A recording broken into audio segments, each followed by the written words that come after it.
Welcome to the second part of your lesson 1 that focuses on recognizing patterns in nature and configurations in the world.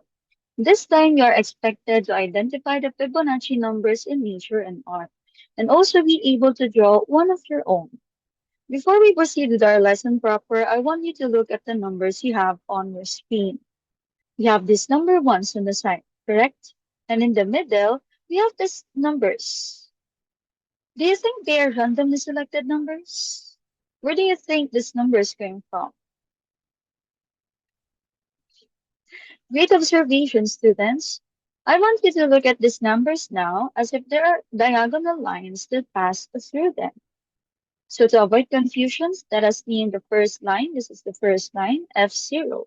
And F0 is equal to 0 because it only passes through the number 0. Now F1 passes through the number 1. That's why F1 is equal to number 1. Well, F2 passes through 1 as well. That's why F2 is equal to 1. Meanwhile, F3 passes through this number 1 and number 1. That's why F3 is equal to 2, which is the sum of the numbers that were hit by the line F3. F4 passes through 1 and 2. That's why F4 is equal to 3. F5 passes through 1, a 3, and another 1. That's why F5 is equal to 5. And F6 is equal to 8 since it passes through the numbers 3, 4, and 1. Now what we just saw is actually a visualization of the Fibonacci sequence, which was introduced by the Italian mathematician named Leonardo Fibonacci. And actually, you don't have to write all those numbers and draw those lines. Because in order to know the corresponding value of a Fibonacci term, you may simply add the two numbers before them. How to? Let's see. The Fibonacci begins with 0. The Fibonacci 0 is equal to 0 and the Fibonacci 1 is equal to 1. And so this formula is only applicable for the following terms. Look closely. The Fibonacci term is equal to 1 because the number before it are 0 and 1, and the sum of those numbers is 1. The Fibonacci term number 3 is 2 because those numbers or the two numbers before Fibonacci 3 is equal to 1 and 1, and the sum of 1 and 1 is equal to 2. The Fibonacci term number 4 is equal to 3 since 1 plus 2 is equal to 3. The Fibonacci term number 5 is equal to 5 because again, 2 plus 3 is equal to 5. The Fibonacci number 6 is equal to 8 because 3 plus 5 is equal to 8.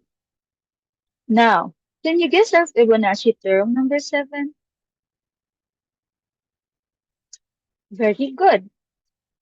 How about our Fibonacci term number 8? Any wild guess? Very good.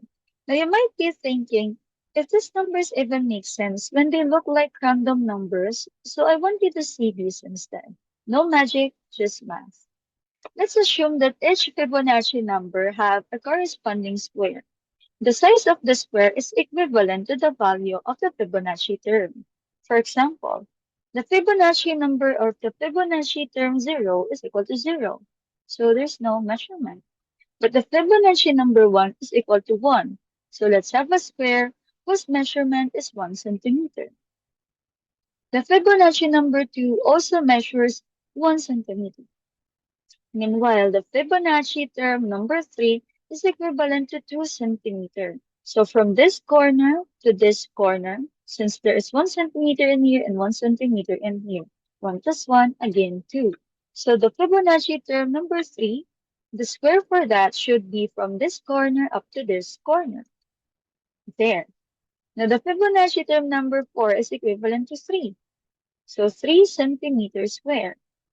The Fibonacci number 5, 1, 2, 3, 4. The Fibonacci number 5 is equivalent to 5.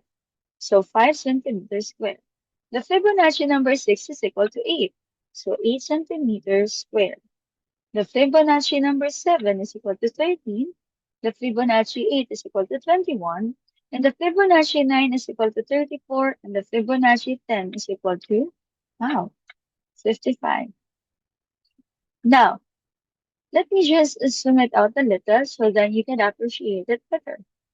All I will do is to draw a line from this corner onto the opposite corner of the square. Let's draw the line, or the arc rather. Then let's draw another arc from that corner to the opposite corner again. Let's repeat the process. And repeat, repeat, and again, and again, and again. Now, can you see a pattern? Let's remove the squares. There. Can you now see a pattern? Does this pattern looks familiar for you? It looks familiar for me. Recently, our classes were suspended because of typhoons. If you look closely to our pattern, it actually looked like a typhoon. Because then again, our objective for lesson 1 is to identify the Fibonacci numbers in nature. Now we were already able to achieve our first objective. For our second objective, on a short bond paper, draw one example from nature that demonstrates the Fibonacci sequence. Choose from the following examples only. So you have sunflower, pine cone, pineapple, or shell. After your drawing, write a 2 to 3 sentence explanation describing how the Fibonacci sequence appears in your chosen example. Make sure your work is neat, colorful, and properly labeled. And that's basically it for our part 2 or second part of lesson 1.